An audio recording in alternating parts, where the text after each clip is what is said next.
মোৰ অন্য এটা মিনি ব্লগলৈ আপোনালোক সকলোকে স্বাগতম জনাইছোঁ। আৰু মই এতিয়া আহি আছোঁ পাচলি চুৰ কৰিবলৈ। ওচৰতে মানে এখন বাৰী আছে, তাত গ'লে পাচলি চুৰ কৰিম।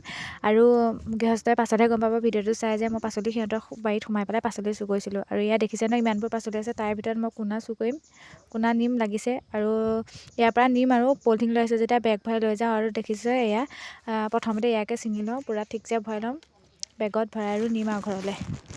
য'ত যিমান আছে শাক আজি চব ছিঙি লৈয়ে যাম। আৰু এইখিনি ভালদৰে ছিঙি লওঁ, তাৰপিছত আৰু কি আছে নিব পৰা হয় নি ল'ম। আৰু বিশেষকৈ মোক আজি শাক লাগে, পাচলি নহয়। আৰু এয়া চাই আহি আছে আৰু মোৰ চকুত পৰিলেই নহয়, এয়া দেখিছে এজোপা ছিঙি লৈ তেনেকৈ আৰু এইখিনি ছিঙি লওঁ, পূৰা ফুলকৈ ভৰাই ল'ম বেগত। আৰু এটা কি কথা গম পাইনে, মই আন বেলেগৰ কাৰো পাচলি ছিঙিবলৈ অহা নাছিলোঁ, বৰ্তাহঁতৰ নিবলৈ আহিছিলোঁ। মানে বৰ্তাই গম পাই, বৰ্তাই শাকনি লাগি আছিলে আৰু মোৰ যিমানখিনি প্ৰয়োজন হয় সিমানখিনি ভৰাই ল'লোঁ। এয়া দেখিছে আমাৰ মানুহ 3টা, নাই চিন্তা। আৰু মই এতিয়া ঘৰলৈ আহিছোঁ। ভিডিঅ'টো ভাল লাগিলে লাইক, কমেণ্ট, শ্বেয়াৰ কৰি দিব। আজিলৈ আহিছোঁ, বাই বাই।